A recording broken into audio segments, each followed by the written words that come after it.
Hello everyone. In this particular section, we will be looking at the access control vulnerabilities. You guys might be wondering, what is the meaning of access control vulnerabilities? It's nothing different. It simply means you can access a directory, a file, a system you don't have the ownership of. Let me explain it you with an example. If the user is authenticated and authorized, access is granted.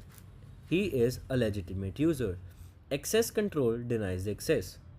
This is a user too which don't have the access to this file. If a hacker by using any unauthorized way or a method can get the access of this file, this means access control vulnerability is present. Let's take another example. Let's say it's a user A, it's a user B, it's a user C. If I can escalate my privileges from a normal user to an admin user, the access control vulnerabilities can be in two ways. It can be done vertically as well as horizontally. If I am able to escalate my privileges, access control vulnerabilities are present. The practicals of this vulnerability are very interesting, and stay tuned for the practicals. You will understand the flow of these vulnerabilities in the due course. Protected admin functionality with unpredictable URL. So it says the lab has an unprotected admin panel. It's located in an unpredictable location, but the location is disclosed somewhere in the application. Solve the lab by accessing the admin panel and using it to delete the user Carlos. Okay, so it's a very interesting lab. So I would firstly suggest you to look for the robots.txt file to gain any information. The robots.txt file is not found. So what we will do it, we would we would test the page source. What we are looking for an admin panel. These two things you should test at first. I write admin and it says let me go back, and yeah, here you can see something that admin is false, and this gives me some kind of directory. I don't know whether it's true or not. So I took out that directory and pasted here, and I entered it. It says it's not found. Why it says not found? Because the double colon is used. I would click enter, and yeah, the admin panel wasn't protected by any password. The directory was hidden in the page source itself, and once I would delete the user Carlos, the lab is solved.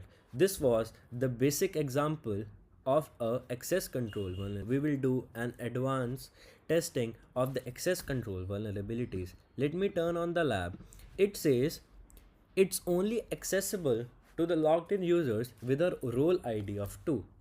Okay, so we know the login panel would be only accessible to the people of role ID 2. So we don't need to test for the robots.txt file or the page source of this thing. So we have the default credentials of this website, which is Wiener and Peter. So before testing anything, as always, as I suggest, clear the HTTP history, because HTTP history says a lot about a website. So I would write Wiener and Peter. Login. We have tested one functionality and we would analyze the response. The first response is of no use to us, and the other response is only username Wiener, password is Peter, but there is no such column as a role ID. No worries, a hacker mind says test everything you see in your way. So there is an update email functionality. We would test this too. I want to change my email. I would write update email, and a number of HTTP requests are generated. We would open this one, and as you can see, on generating this request, we got this response with a role ID of 2. Now let's take this to repeater. We would supply it again. We know on passing this updation request, we get the role ID of 2. So how can we get the role ID of 2? It's very simple.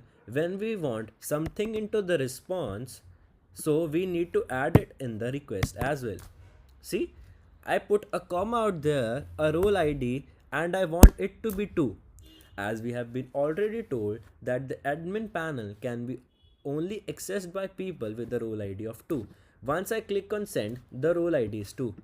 No admin panel is out here. Once I refresh this page, the admin panel is here because I modified my role ID to 2 using this update email dialog box. Once I delete the user Carlos, the lab is solved.